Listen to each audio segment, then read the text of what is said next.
Morning, ito ako ngayon tatanim ng mushroom. Ito yung mga tataniman ko. Dami pa. Yung spawn natin, pantanim. Kailangan lang natin ng alcohol, syempre. Yan yung tinatamnan na pagtatanim natin. Kailangan malinis.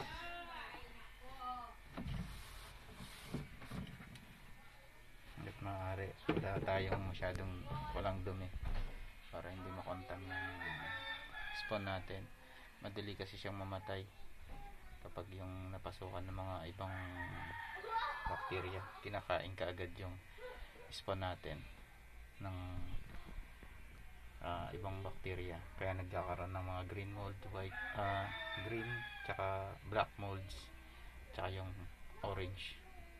Yan yung pagtatanim natin. Kailangan natin na lang para ma-maintain yung medyo maligamgam na temperatura nitong ating taniman. Okay, let's go, tanim na tayo.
Naubos na yung binhi natin.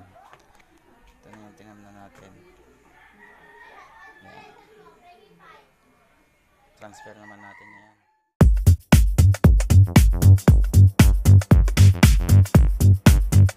So yun guys, tapos na tayo magtanim. Sa susunod naman na vlog is isasabit na natin yung mga natamnan natin. At kung nagustuhan niyo yung pagbablog ko, samahan niyo ulit ako sa susunod. Magsasabit naman tayo.